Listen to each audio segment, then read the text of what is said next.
Grandma Ilara, why do you sometimes get that look in your eyes? Lily's small voice, as soft as a moth's wing, broke the comfortable silence. We were curled in my old armchair, the one that had held me through storms, both literal and metaphorical, for 50 years. Outside, the evening sun bled across the sky, casting long, mournful shadows through the lace curtains. The air in my small cottage was thick with the comforting sense of old books, lemon polish, and the ghosts of 1,000 baked pies. My sweet Lily, all of 8 years old, had her head resting on my lap, her fingers idly tracing the web of veins on my hand. "It's like you're watching a movie that only you can see," she added, her brow furrowed with a child's earnest concern. I managed a faint smile, the kind that doesn't quite reach the memories hiding behind your eyes. "That's because I am, Sweet Pea. I'm watching the ghosts of the past dance in the twilight." Her eyes, wide and impossibly blue, widened even further. "Are they scary ghosts?" The question hung in the quiet room, innocent and profound. I took a deep breath, the scent of worn wood filling my lungs, and the dam I had so carefully constructed around my past finally began to crack. "No, darling. Not scary. Just sad. I'm remembering the day your grandpa Arthur, the man in that old photograph on the mantel, handed me divorce papers after 30 years of marriage.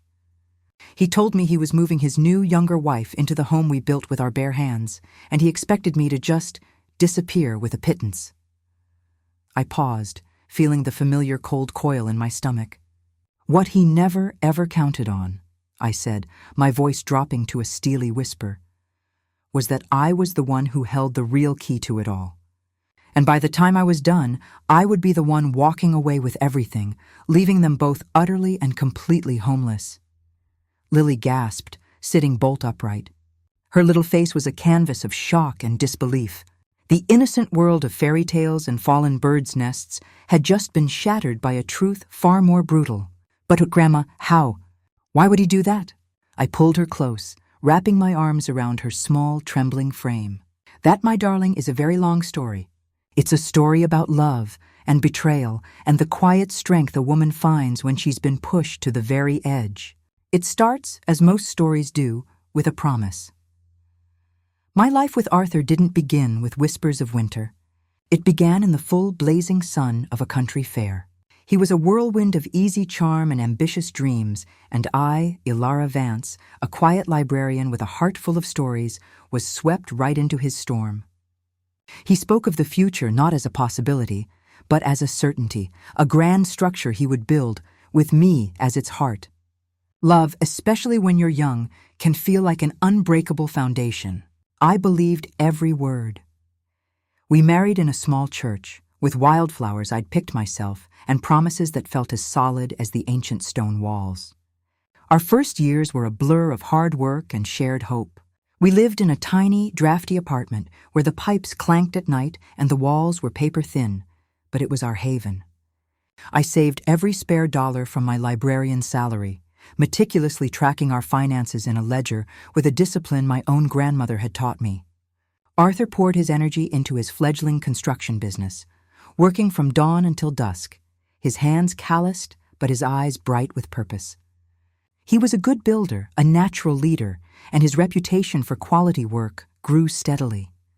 The dream that fueled us, the one we whispered about in the dark, was a home of our own. Not just a house, but a sanctuary we would create from the ground up.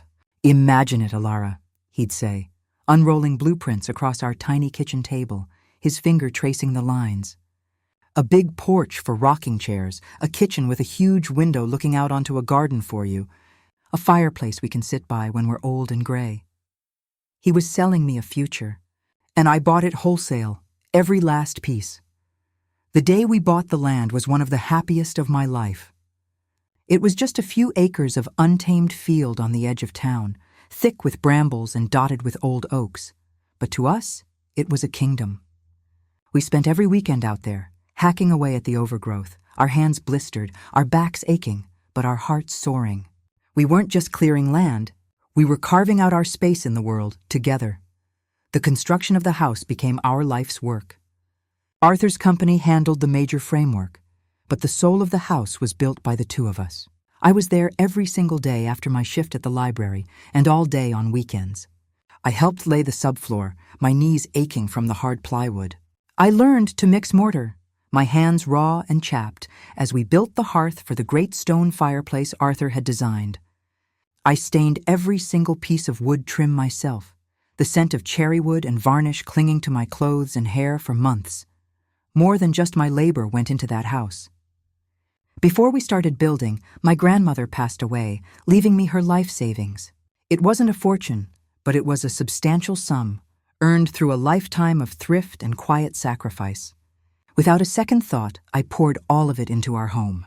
It paid for the custom cabinetry in the kitchen, the gleaming hardwood floors, the beautiful bay window in our bedroom, and the landscaping that would turn our wild patch of land into a rolling green lawn with flower beds bursting with color. Arthur was thrilled. "This is it, Alara," he'd said, holding me tight as the final roof shingles were nailed into place. "This is our forever, our haven." We named it that, officially.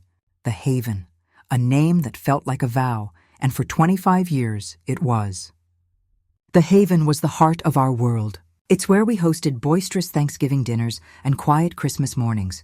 It's where I planted a garden that became the envy of the neighborhood, its roses climbing the very walls we had built. The house absorbed our laughter, our tears, our arguments, and our reconciliations. The scent of our life together seeped into its very timbers. It wasn't just a structure of wood and stone. It was the physical manifestation of our marriage. But as the years passed, the foundation I thought was so solid began to show hairline cracks. Arthur's business had become incredibly successful. He was no longer the young man with calloused hands, but a respected businessman who wore tailored suits and lunched with city council members. The ambition that had once been so attractive began to curdle into something else, a relentless hunger for more.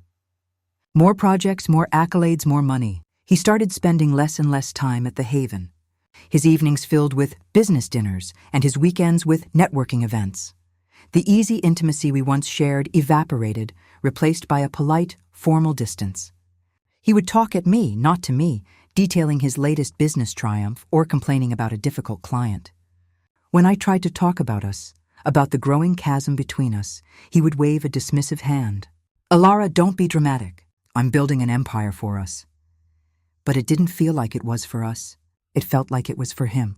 I became another fixture in his perfect life, the reliable, domestic wife in the beautiful house, part of the scenery, but no longer part of the story. The first real tremor came when I found a receipt in his coat pocket. It was from a ridiculously expensive jewelry store in the city, for a delicate gold necklace I had never seen. When I confronted him, his face, usually so open and charming, became a closed, guarded mask. He spun a story about a gift for a client's wife, a necessary business expense. His lie was so smooth, so practiced, it was more chilling than the truth would have been. I didn't believe him, not for a second, but I had no proof. And a part of me, the part that still clung desperately to the dream of the Haven, didn't want to believe it. So I tucked my fear away, letting it fester in the dark, quiet corners of my heart. But a secret like that can't stay hidden forever. It seeps out, poisoning everything around it. Whispers started to follow me around town. The pitying glances from other women at the grocery store, the way old friends would suddenly change the subject when I approached. My world, once so stable and secure, began to feel like thin ice. The ice finally broke on a cold Tuesday in November. Arthur had been gone for 2 days on a supposed business trip. I was tidying his study, a room I rarely entered, when a letter slipped out from under a stack of papers. It wasn't in an envelope. It was a single sheet of pale pink stationery, the handwriting a feminine, looping scrawl. My hands trembled as I read it. It was a love letter filled with breathless prose about their stolen moments, their shared future, and their plans to finally be together. It was signed, "All my love, your Veronica." The name hit me like a physical blow. Veronica, a young, ambitious real estate developer he'd been working with. I'd met her once at a company party. She was beautiful, sharp, and had looked right through me as if I were made of glass. The room began to spin. Every nerve in my body screamed. The betrayal was so profound, so complete, it felt like it was hollowing me out from the inside. The haven, my sanctuary, suddenly felt like a cage, a monument to a lie. All those late nights, all those business trips, all the distance, it all clicked into place with horrifying clarity. When Arthur returned that evening, humming to himself as he walked through the door, he found me sitting in the dark, the letter on the table between us. The charming facade fell away the moment he saw it. There was no denial, no apology, no remorse. There was only a cold, chilling resignation. "I was going to tell you, Alara," he said, his voice devoid of emotion. The argument that followed was the death of us. It was 30 years of love, trust, and shared history being systematically dismantled by bitter accusations and cruel truths.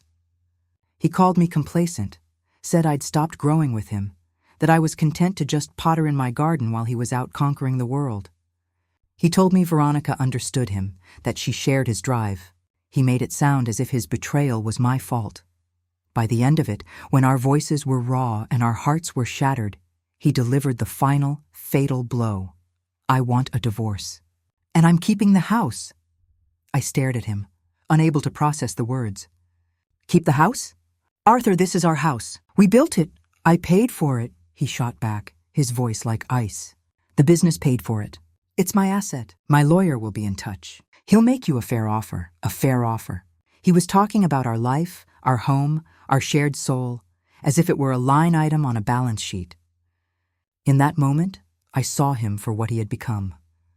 A man who had traded his heart for a portfolio. A man who saw everything, even people, as assets to be acquired or liquidated. The weeks that followed were a living nightmare. He moved into an apartment downtown, but his presence lingered in the house like a malevolent spirit. His lawyer sent over the divorce papers, and the fair offer was an insult. It was a fraction of what the house was worth, a sum that would leave me struggling for the rest of my life. He was counting on me being too heartbroken, too emotionally exhausted to fight. He was counting on me to crumble. He underestimated me. I hired my own lawyer, a sharp, empathetic woman named Sarah. I walked her through everything, the years we spent building the house, my labor, and most importantly, the paper trail for my grandmother's inheritance. I had kept every single receipt, every bank statement, every canceled check related to the money I'd poured into the haven. Sarah's eyes lit up as she looked through the meticulous records I'd kept for over 2 decades. "Alara," she said, a slow, determined smile spreading across her face. "This is more than just a paper trail. This is a weapon. He thinks because his name is on the deed and he made the mortgage payments, the house is his. He's completely forgotten about your direct capital investment. In the eyes of the law, a significant portion of this house is, and always has been, yours alone." A tiny seed of hope began to sprout in the barren landscape of my grief. But Arthur wasn't done tormenting me. One afternoon, a truck from a high-end furniture store pulled into our driveway. I watched in horror as 2 men began unloading sleek, modern, soulless pieces of furniture, a minimalist sofa, a glass coffee table, chrome lamps.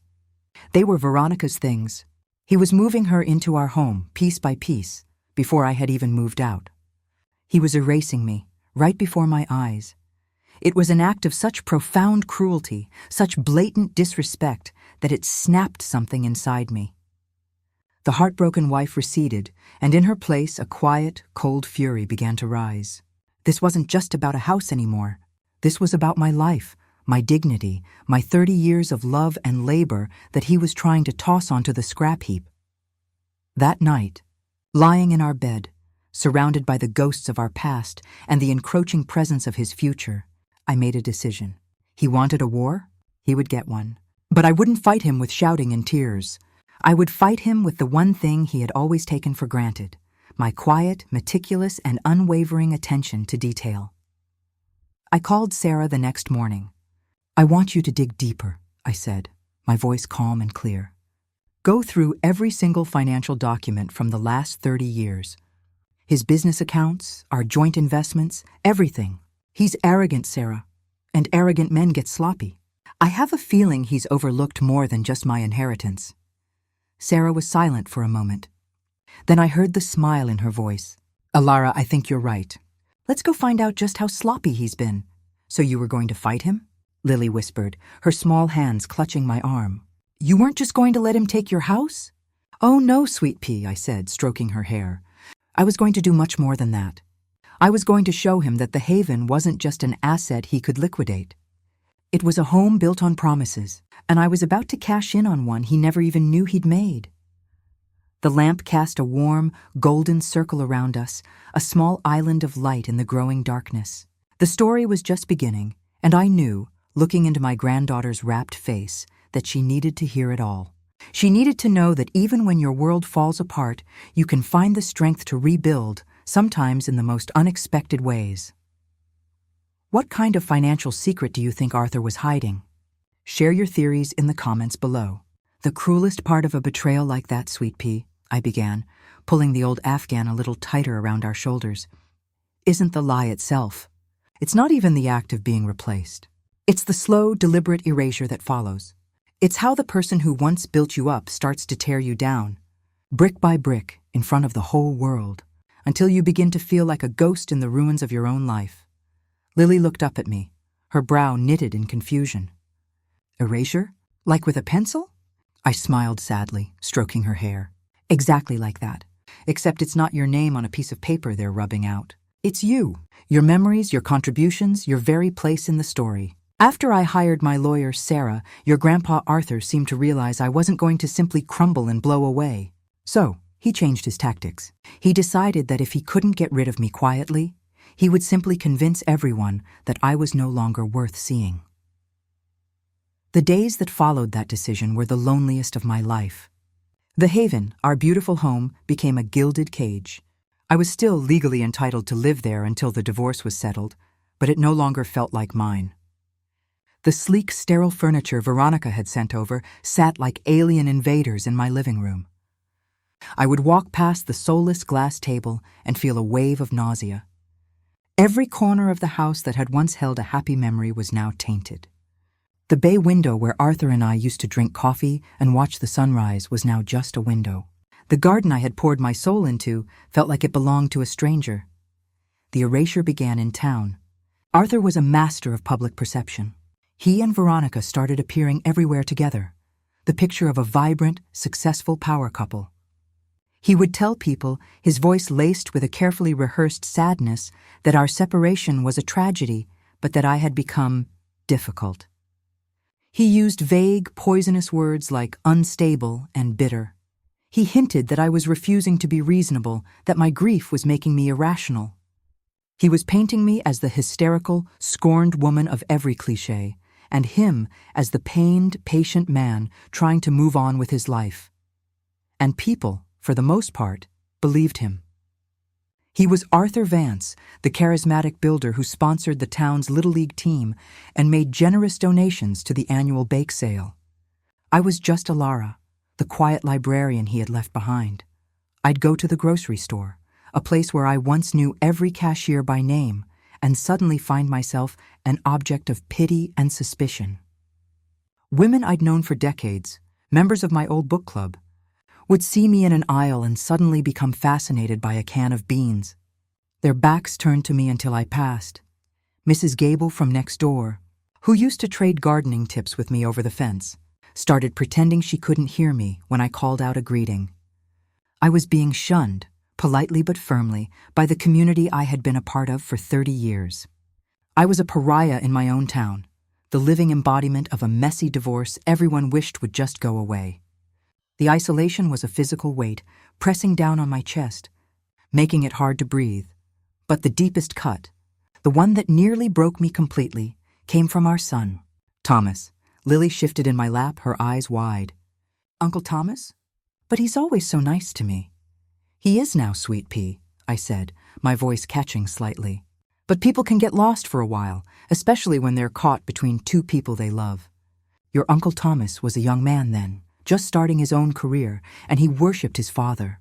Arthur had always been his hero, the larger-than-life figure he wanted to emulate. And Arthur used that. I remember the phone call as if it were yesterday. The sky outside was a bruised, weeping gray, a perfect mirror of my soul. I hadn't spoken to Thomas in weeks, not since the news had broken. I'd been giving him space, hoping he would reach out to me. When the phone finally rang and I saw his name, a foolish, desperate hope surged through me. "Thomas?" "Oh, sweetheart, I'm so glad you called," I'd said, my voice thick with unshed tears. The voice that came back was cold, distant. "Mom, I need you to stop this." "Stop what, darling?" "This whole thing with the lawyer. Dad told me you're trying to take the house and ruin him. After everything he's done for you, for us. He's finally found some happiness with Veronica, and you're trying to destroy it. You need to just accept the settlement and move on. It's embarrassing." Each word was a perfectly aimed stone, striking the most vulnerable parts of my heart. Ruin him. After everything he's done for you. Embarrassing. He had no idea of the sacrifices, of the inheritance, of the very real ways I had propped up his father's empire over the years. Arthur had fed him a story, and Thomas had swallowed it whole. "Thomas," I pleaded, my voice breaking. "That's not what's happening. Your father is the one who is trying to erase me, to take everything we built." "I don't want to hear it, Mom," he cut me off, his tone sharp with impatience. "Dad's business is my future too. You're putting all of that at risk, because you can't let go. Just sign the papers." "For my sake," he hung up. Just like that. I stood there in the silent kitchen, the receiver still pressed to my ear, the dial tone a mournful, mocking buzz. The betrayal of my husband was a wound, but the betrayal of my son was a poison that seeped into every part of my being. I had been erased not just from my marriage and my community, but from my own family. In that moment, staring out at the rain-streaked garden, I felt a despair so profound I thought it might actually swallow me whole. That was my lowest point, the ghost in the machine of a life I no longer recognized. "I remember when I told you I wanted to be a curator," I whispered, lost in a memory. "You were just a little girl, Thomas. Barely 7. The flashback bloomed in my mind, vivid and drenched in the golden light of a long-ago afternoon. Arthur and I were in the living room of our tiny apartment, years before the Haven was even a dream. I was holding a letter, my hands trembling with excitement. "Arthur, you're not going to believe this. The City Museum. They've offered me the assistant curator position. It's the one I dreamed of." My voice was breathless with joy. It was a prestigious role, a path I had worked towards my entire academic life before settling into our small-town library. It meant moving to the city, a new life, a chance for me to build something of my own. Arthur's smile, which was usually so quick and bright, was strained. He took the letter, read it, and his shoulders slumped. "Alara, that's wonderful. But the timing. His construction business was a precarious, fledgling thing back then. My steady, reliable librarian's salary was what kept us afloat, the safety net that allowed him to take the risks necessary to grow. We could make it work," I insisted, though a knot of dread was already forming in my stomach. "You could move the business to the city. There are so many more opportunities there." "No," he said, shaking his head. "All my contacts, my reputation, it's all here. To start over now, I'd be ruined. Alara, I need you. We're so close to breaking through. Just give me 2 more years." 2 more years, and I promise you, I'll build you a house so grand you'll forget all about some stuffy museum. I'll give you the world. Just, please, stay. I can't do this without you." He looked so earnest, so vulnerable. He took my hands in his grip desperate. I looked at his face, the face of the man I loved more than anything, and I looked at the letter, the tangible proof of my own dream. And I made a choice. I chose him. I chose us. I folded the letter, tucked it away in a box of things that might have been, and never spoke of it again. "Did you ever regret it, Grandma?" Lily asked, her voice a soft murmur. "For a long time, no," I answered honestly. I believed in him. I believed in us. And for many years, our life at the Haven felt like it was worth any sacrifice. There were other sacrifices, too. Times when his business nearly went under, and I quietly used the money my parents left me to cover his payroll, telling him it was just some clever investing I'd done. He believed me, or at least he wanted to. He took the money and never asked questions. He was the visionary, the builder. I was just the quiet, sensible support system in the background. The foundation he never realized he was standing on. It was the memory of these sacrifices, of the woman I had been and the dreams I had set aside, that pulled me out of the despair following Thomas's phone call. The grief was still there, a constant aching presence. But now it was mingled with something else, a cold, hard resolve. Arthur and Thomas thought I was fighting for a house. They were wrong. I was fighting for the woman who had given up a museum for a promise. I was fighting for the wife who had bailed out a failing business in secret. I was fighting for the mother whose love was being used as a weapon against her. I wasn't just fighting for my share of the assets. I was fighting for my life's story, to keep it from being erased. My meetings with Sarah became my lifeline. Her office was a sanctuary of calm logic and quiet determination. We would sit for hours at her large mahogany desk, surrounded by stacks of financial documents that represented the 30 years of my marriage. Going through those papers, page by page, was like an archaeological dig of my own life. I saw the records of my inheritance being deposited and then immediately withdrawn to pay for the custom windows of the haven. I saw the statements from the lean years, my modest salary covering all our household expenses, while every penny from Arthur's business was funneled back into its growth. It was all there, in black and white, the story that Arthur was so desperate to rewrite. "This is excellent, Alara," Sarah said one afternoon, tapping a thick file folder. "Your meticulous records of the inheritance give us a solid claim to a huge portion of the home's value, far more than he's offered. We can force a buyout at a much higher price, or even petition the court to force the sale of the house altogether." It was good news, but it didn't feel like enough. A forced sale would mean money in my pocket, yes, but it would still leave Arthur and Veronica in a position to simply buy another house, to continue their life uninterrupted. It felt like a transaction, not justice. The poison of his betrayal of my son's rejection had gone too deep. I wanted him to understand, truly understand, what he had thrown away. "Keep digging, Sarah," I urged her, a strange instinct compelling me forward. "He's arrogant. He thinks he's smarter than everyone. There has to be something else. Something he thought was so cleverly hidden, he never imagined I'd look for it." Sarah, to her credit, didn't question me. She hired a forensic accountant, a quiet man with sharp eyes named Mr. Davies, who specialized in untangling the finances of wealthy, self-important men. For weeks, the three of us worked. We mapped out every business dealing, every investment, every loan. We went back further and further, all the way to the very beginning, to the purchase of that wild patch of land that would one day become the Haven. And that's when we found it. It wasn't in a recent bank statement or a flashy investment portfolio. It was buried deep in the county archives, in a dusty, leather-bound ledger containing property deeds from over 30 years ago. Mr. Davies had a hunch, a feeling about the way the initial purchase had been structured. He'd spent a day combing through the records, and when he came to Sarah's office that evening, he was carrying a single faded photocopy. He laid it on the desk between Sarah and me.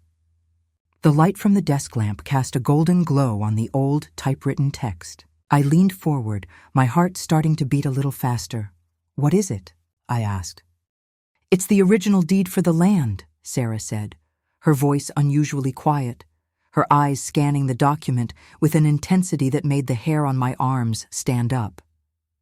"The land the Haven is built on. We've been looking at the current deed, which is, as expected, in both your and Arthur's names. But this is the record of the first sale, when it was purchased from the old Miller farm." "Okay," I said, not yet understanding. Sarah's finger traced a line of text near the bottom of the page. "Arthur told you he bought the land using the first big profit from his business, correct?" "Yes, that's what he always said. It was our first major joint purchase." Sarah looked up from the paper, and her eyes met mine. There was a look in them I had never seen before, a mixture of shock, pity, and a kind of triumphant fire. "Alara," she said, her voice barely a whisper. "According to this document, Arthur Vance didn't buy that land. The purchase money didn't come from his business account. It came from a trust." She paused, taking a deep breath, letting the weight of her next words settle in the silent room. "It was purchased by the Alara Vance Trust for Generational Homesteading, funded on the day of your wedding with the entire contents of your dowry savings account. He had you sign a stack of papers when you got your marriage license, told you they were just formalities. One of them, it seems, was the creation of this trust. I stared at her, my mind refusing to process the information. Dowry savings. My grandmother had insisted I have it. A small account with a few $1,000s she'd started for me when I was born. It was supposed to be my nest egg, my just-in-case money. Arthur had called it old-fashioned, but had gone with me to the bank to sign the papers he'd prepared, smiling his charming smile. "I don't understand," I stammered. "What does that mean?" Sarah leaned forward, her voice low and steady, each word landing with the force of a hammer blow. "It means, Elara, that Arthur never owned that land. He structured the deal this way, likely on the advice of a clever lawyer, to protect the land as a marital asset from any future business debts. He put it in a trust under your name. He built his entire life, his business headquarters, his precious haven, on a foundation he never legally owned." She took my hand, her grip firm and grounding. "He didn't just forget about your inheritance. Elara, he forgot who owned the very earth beneath his feet.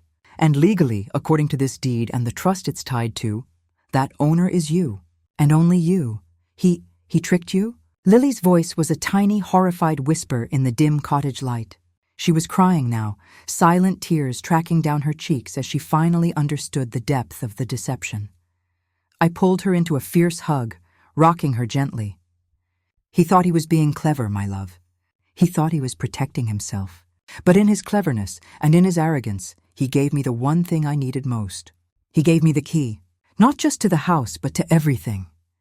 The ghost I had become finally had a voice, and she was about to speak in a language of deeds and trusts that Arthur thought I could never possibly understand.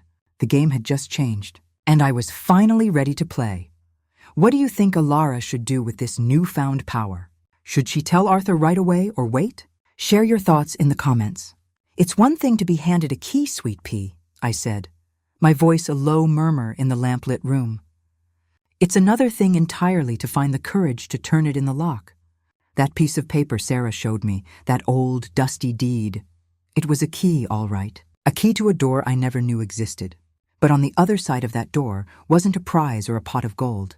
It was a truth so sharp and so heavy, I was terrified that if I touched it, it would shatter everything, myself included." Lily looked up at me, her young face a portrait of solemn understanding. "But you were brave, right, Grandma? You used the key." I managed a weak smile, the memory of that time still a cold weight in my chest. "Bravery, my darling, isn't about not being scared. It's about being terrified and doing it anyway. And I was absolutely bone-deep terrified. For a whole day after Sarah told me about the trust, I couldn't sleep. I couldn't eat. I just sat in this very armchair, staring at the walls, my mind reeling. My entire 30-year marriage, the home I had poured my soul into, it had all been built on a lie. A clever, calculated deception from the very beginning. My Arthur, the charming boy from the county fair, hadn't just betrayed me with another woman. He had betrayed me from the start. He had taken my trust, my innocence, and my small dowry savings and twisted them into a legal cage of his own making, designed to protect his assets. He had made me the unwitting guardian of his kingdom, never imagining that the guardian might one day read the fine print. The discovery didn't feel like a victory at first. It felt like I was standing in the rubble of my life, realizing the bomb had been planted on my wedding day. The next morning, I called Sarah. My voice was hoarse, but it was steady. "The deed isn't enough," I said. "We need the trust document itself. The whole thing. I need to see the words." Finding it was a quest in itself. The law firm that had drafted the documents 30 years ago had been dissolved for over a decade. It took Sarah and the forensic accountant, Mr. Davies, another week of painstaking work, chasing down retired partners and digging through archived records stored in a dusty, climate-controlled warehouse. Finally, a thick yellow document, bound with a faded blue ribbon, landed on Sarah's desk. It was called the Elara Vance Trust for Generational Homesteading. Reading it was like deciphering a map to my own stolen life. Sarah translated the dense legalese into plain English, and with every clause she explained, the picture became clearer, and the air in my lungs grew colder. The trust was irrevocable. Arthur couldn't have undone it even if he'd wanted to. It named me, Elara Vance, as the sole primary trustee. The purpose, stated in pompous, self-important language, was to secure and preserve the homestead property for the benefit of the Vance family lineage, shielded from outside business liabilities. He had created it to protect the land from his own potential failures. Then we came to the powers of the trustee. "Listen to this, Ilara," Sarah said, her voice tight with disbelief. "The trustee, that's you, shall have sole and absolute discretion over the management, use, lease, or sale of the property." Sola and absolute. That means his name on the current house deed is functionally irrelevant. The house is what the law calls an attachment to the land. You can't legally own a building if you don't own the ground it's on. He built his $1 million monument on your foundation. Ilara. He has been your tenant for 30 years and never even knew it. My head was spinning. Tenant. The word was so absurd, so completely at odds with the life I had lived. I had been the homemaker, the gardener, the keeper of his sanctuary, when all along I had been the landlord, but it was the final clause that made the blood run cold in my veins. Mr. Davies. The quiet accountant pointed to it with a steady finger. "Here's the kicker," he said softly. "The trust explicitly forbids the property from being used as collateral for any loans without the express written consent of the trustee. It's an asset protection clause, a very strong one." Sarah looked at Mr. Davies, then at me. "Arthur just took out a massive expansion loan for his business 3 months ago," she said, her words landing with quiet precision. "He's opening a new branch in the city. The bank required significant collateral." We all knew what she was implying. Mr. Davies spent the next 2 days working his quiet magic, and what he uncovered was worse than I could have imagined. Arthur, in his supreme arrogance, had indeed leveraged the property to secure the loan. He had submitted a fraudulent title assessment to the bank, one that conveniently omitted any mention of the underlying trust, and signed his name to a document declaring himself the sole, unencumbered owner of the asset. "What does this mean, in plain English?" I asked, my heart hammering against my ribs. "In plain English?" Sarah replied, leaning back in her chair, a look of grim satisfaction on her face. "It means your husband, in his desperation to expand his empire and fund his new life with Veronica, has committed bank fraud. A federal offense. If the bank finds out the collateral for their $2 million loan is void, they will call in the loan immediately. He'd have to pay it back in full right now. If he can't, and based on these financials he can't, his business would be instantly bankrupt. He could even face prison time." Silence descended on the room. This was it. The key I had been given wasn't just to the house. It was a key that could unlock his complete and utter ruin. The power was terrifying. I pictured Thomas, his cold voice on the phone. "Dad's business is my future, too." If I used this, I wouldn't just be destroying Arthur. I'd be destroying my son's inheritance, his career, everything he was counting on. "What do I do?" I whispered, the weight of the decision crushing me. Sarah looked at me with a deep, unwavering empathy. "You do what is right for you, Ilara. For 30 years, you've done what was right for him, for your family, for the business. Now it's your turn. You don't have to send him to jail. This information, this leverage, it's simply a tool. A tool to get you what you are owed. A tool to make you whole again. Make me whole." The phrase echoed in my mind. Could I ever be whole again? The final act of erasure came a few days later. Sarah had arranged for me to retrieve my remaining personal belongings from the Haven. Arthur had agreed, on the condition that I come on a specific weekday morning when he and Veronica would be out. He didn't want the ugliness of seeing me, I supposed. He sent his assistant, a young woman who looked at me with a mixture of pity and fear, to supervise. Walking up the stone path I had laid with my own hands was one of the hardest things I've ever had to do. The garden, my beautiful garden, was already showing signs of neglect. Weeds were creeping into my rose beds. A climbing hydrangea I had nurtured for a decade had been carelessly hacked back. It was a small thing, but it felt like a desecration. The front door opened into a house I no longer recognized. My warm, traditional furniture was gone, replaced entirely by Veronica's cold, modern aesthetic. Where my family photos once sat on the mantelpiece, there was now a single, large, abstract painting in jarring shades of red and black. The air smelled different. The faint, cloying scent of her perfume hung in every room, a ghostly presence that choked me. I moved through the house like a sleepwalker, the assistant trailing me silently, checking off items on a list. I went to my old sewing room, my sanctuary, only to find it had been converted into a sleek, minimalist home gym. My sewing machine, my baskets of yarn, my half-finished quilts, all gone, vanished. Where are my things from this room? I asked, my voice dangerously quiet. The assistant fumbled with her clipboard. Mr. Vance had them, put in storage. Or donated, I believe he said. He said they were cluttering up the space. Clutter. My hobbies, my passions, the things that brought me joy, were clutter. I walked into the master bedroom, our bedroom, and stopped dead.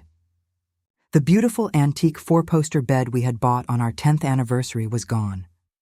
In its place was a low platform bed with a stark black headboard. On the nightstand, where my worn copy of Pride and Prejudice had always rested, was a framed photo of Arthur and Veronica, smiling on a beach somewhere, looking carefree and deeply in love. That's when I broke. Not with a shout or a scream, but with a deep, silent, tearing grief. I sank down onto the floor, my boxes and tape forgotten, and I wept. I wept for the girl at the county fair, for the wife who gave up her dreams, for the mother whose son had turned his back on her. I wept for every nail I had hammered, every flower I had planted, every meal I had cooked in this house of lies. As I sat there, a thought, sharp and clear, cut through the fog of my sorrow. This wasn't a home anymore. Arthur hadn't just moved a new wife in. He had gutted the soul of the place. He had demolished our life and built a cheap, hollow replica on its ruins. He hadn't just stolen my future. He had tried to steal my past, too. That clarity gave me strength. I stood up, wiped my eyes, and began to pack. I took only the things that were truly mine, the things that held my story. My grandmother's china, my collection of first edition books, a small wooden box filled with photographs of Thomas as a baby, photographs Arthur had clearly deemed unworthy of display. The last thing I picked up was from the back of the closet, a place he would never think to look. It was the box where I kept the letter from the museum, the one offering me the curator position all those years ago. Holding it in my hands, I felt a flicker of the woman I might have been, the woman I had set aside for him. Driving away from the haven for the last time, I didn't look back. I didn't need to. The house was no longer a part of me. It was just a building on a piece of land. My land. And the ghost he had tried to create was about to come back to haunt him. So you had the proof, and you had the anger, Lily said, her small hand gripping mine tightly. What did you do next? Did you call the police on him? No, sweet pea, I said, looking into her earnest eyes.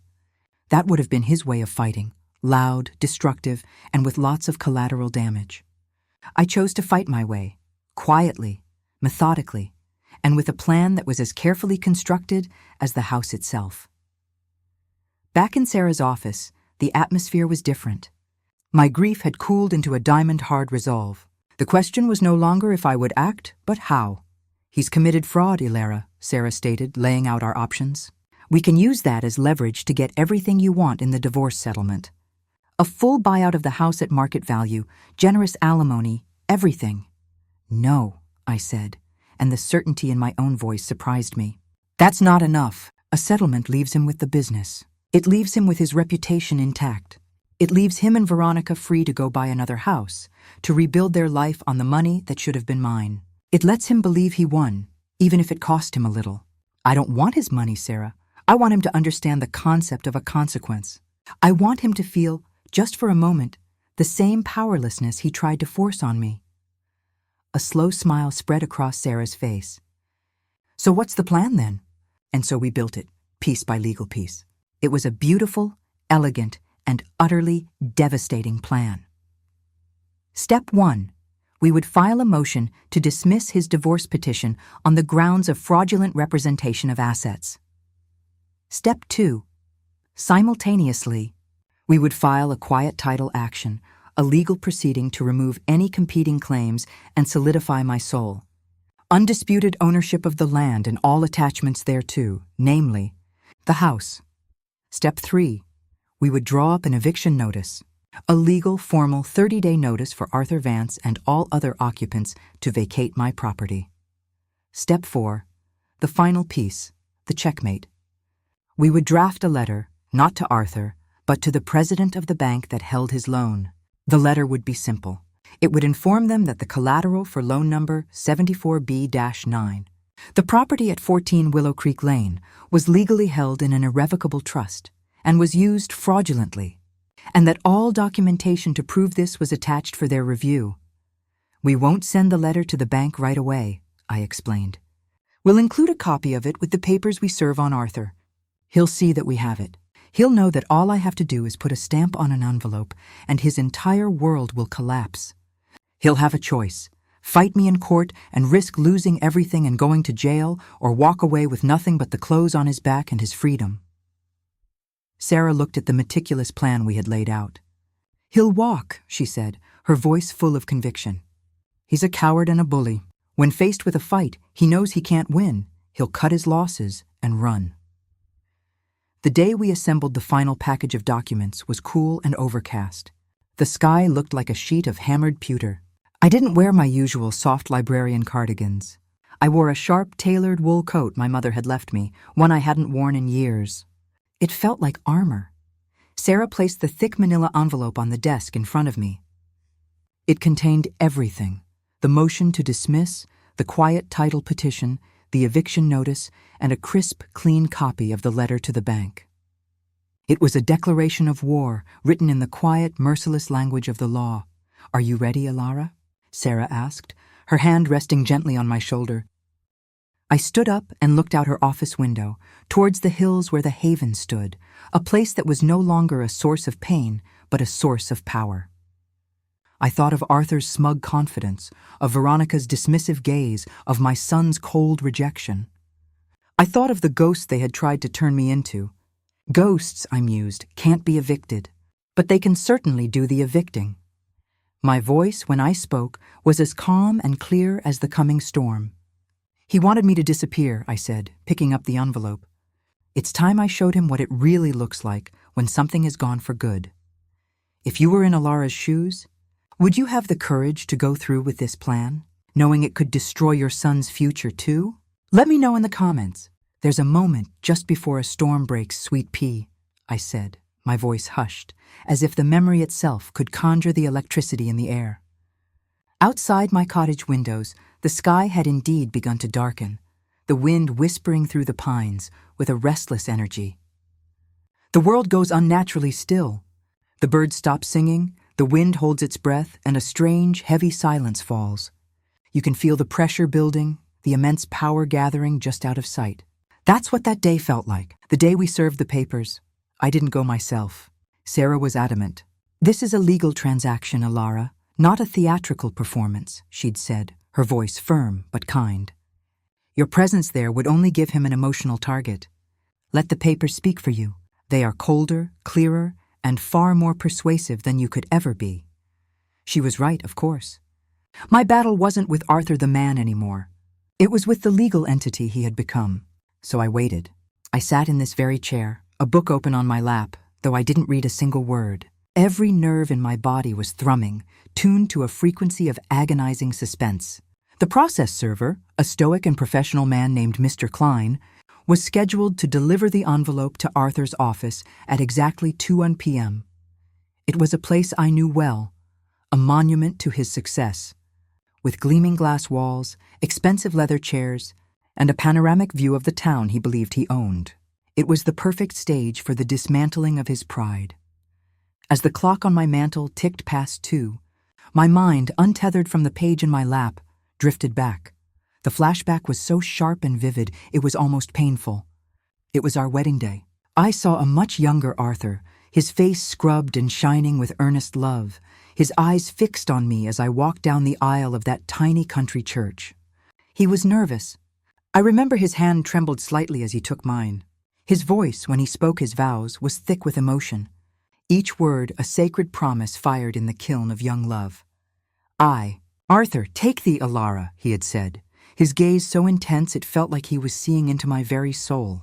"To be my wedded wife, to have and to hold from this day forward, for better, for worse, for richer, for poorer, in sickness and in health, to love and to cherish, till death do us part, to cherish.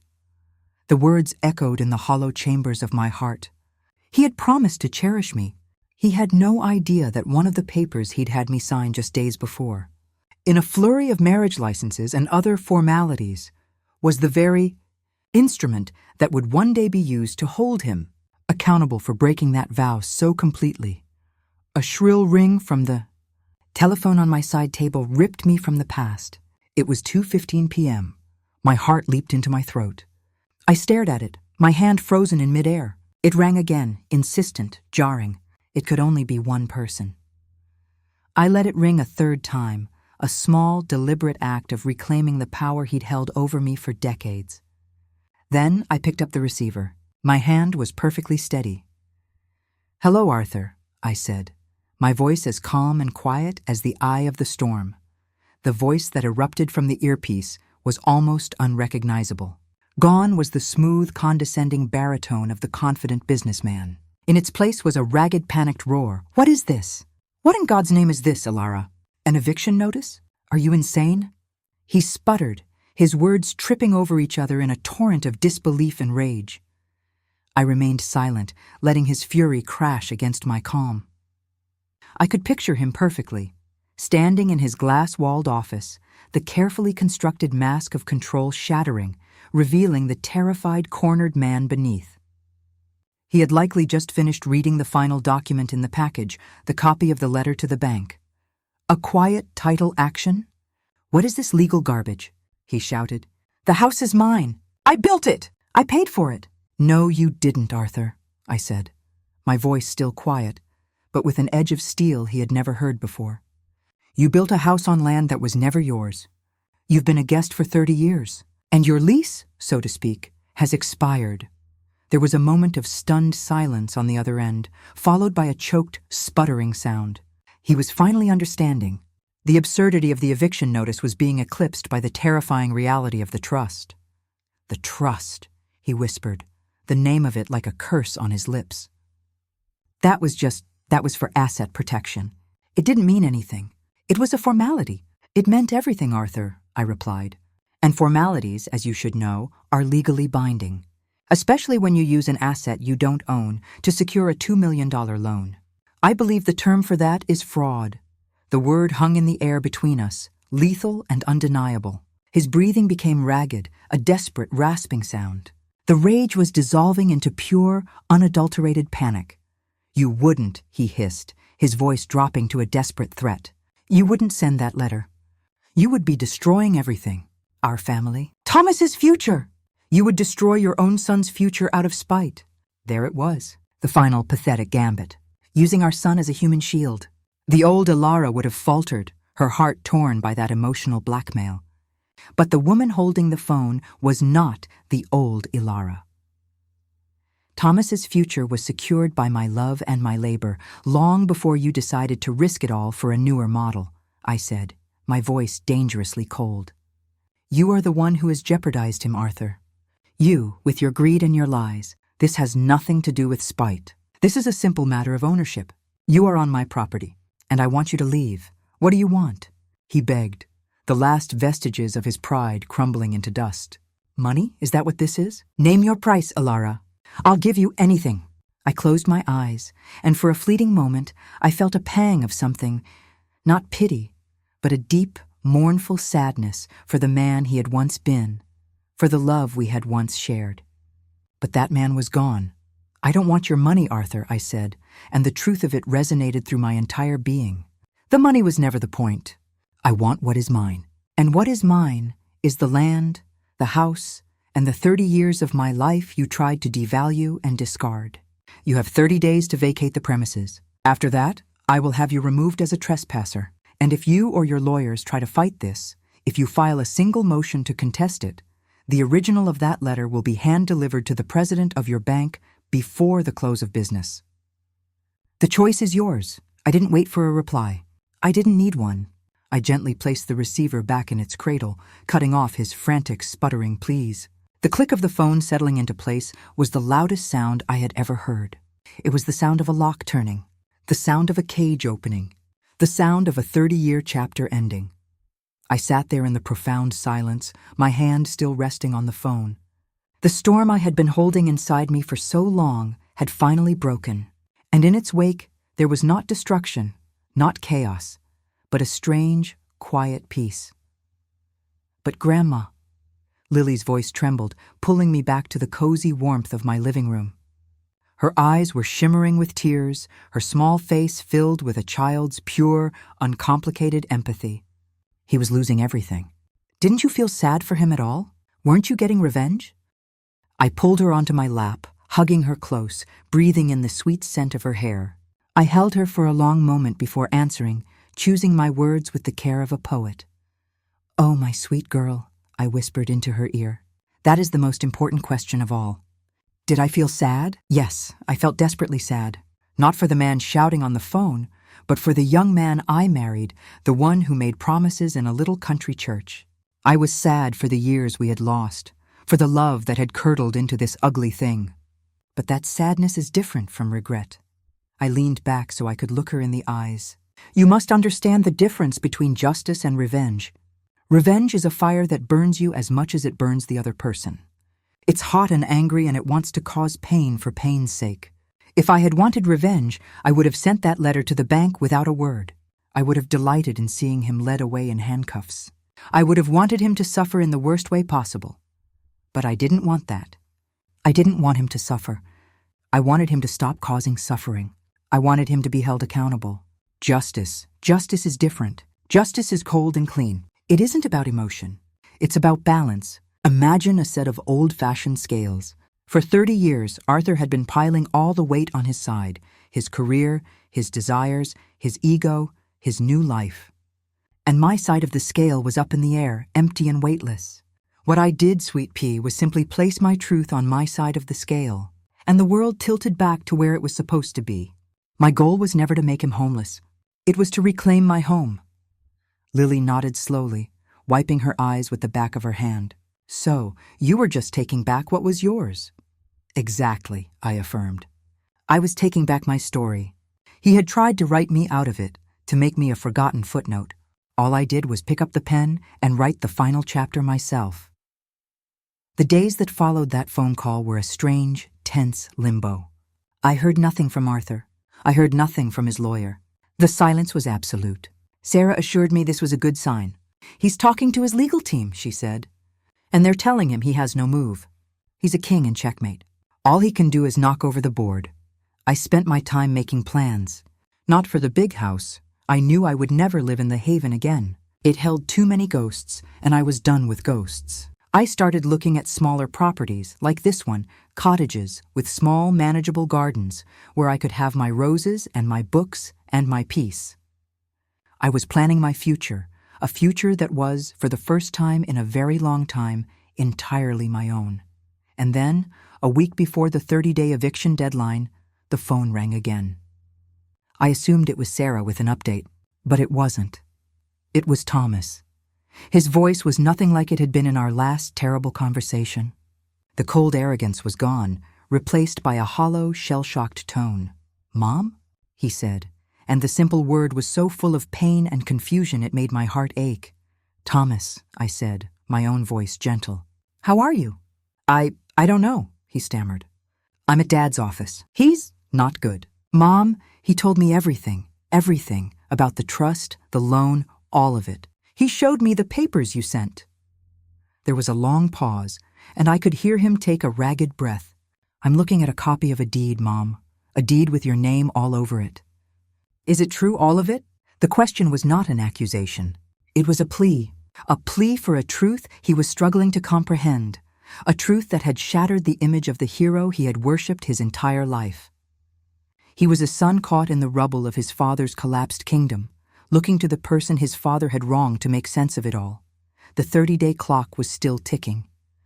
The fate of Arthur and Veronica was sealed. But the fate of my relationship with my only son, that was a chapter I had not yet written. And his next words would determine whether that story would end in tragedy, or if there was, after all this, still a chance for redemption. What do you think Ilara should say to her son, Thomas? Should she forgive him for siding with his father? Share your advice in the comments below.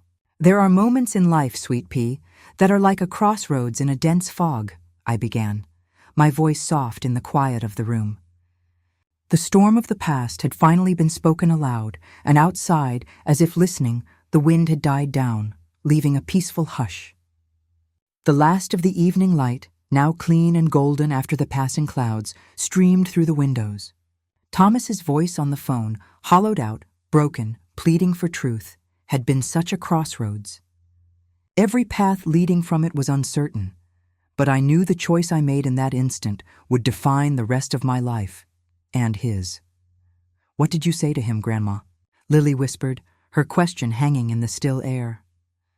I took a deep breath, the scent of old wood and rain-washed air filling my lungs. "I told him the truth, my love. But I told it with grace." "Yes, Thomas," I said. "It's all true." Then I was silent and let him absorb that. When he started to stammer, to apologize, to try and explain, I stopped him gently. "This isn't a conversation for the telephone," I said. "Meet me tomorrow morning, at the little bakery on Main Street. Just you and me," he agreed, his voice thick with emotion. I chose the bakery because it was neutral ground. It wasn't his father's empire or my lonely cage.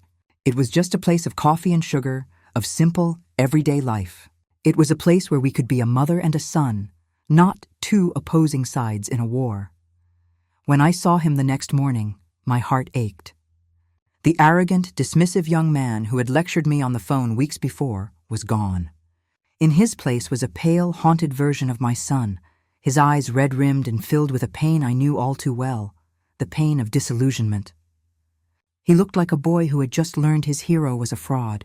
He told me everything. He described the scene in Arthur's office after the papers had been served. His father, the unshakable titan of his childhood, had completely unraveled. There was shouting, then desperate pleading, then a confession that came pouring out in a torrent of self-pity and blame. For the first time, Thomas saw his father not as a powerful patriarch, but as a weak man who had built his kingdom on a foundation of deceit. He lied about everything. "Mom," Thomas said, staring into his cold coffee cup, "he told me you were being vindictive and unstable. He said you were trying to take what he'd earned. He never once mentioned your inheritance, the trust, the fraud. He made me turn on you." Tears welled in his eyes, and he didn't bother to wipe them away. "I am so sorry, Mom, for what I said, for not believing you, for not even listening. I was a fool." I reached across the small table and placed my hand over his. His skin was cold. "You were a son who loved his father, Thomas," I said, and I meant it. And he used that love. The fault for that lies with him, not with you. But your words, yes, they hurt me more than anything else in this entire ordeal. He flinched, but I didn't pull my hand away. "Forgiveness," I continued, my voice measured and calm, "isn't a switch you can flip. It's not a magic word that erases a wound.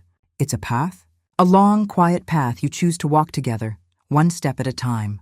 This," I said, squeezing his hand, "is the first step, and I am willing to take it with you." A wave of relief so profound washed over his face that it was like watching a great burden be lifted from his shoulders. We sat there for a long time, talking more honestly than we had in years.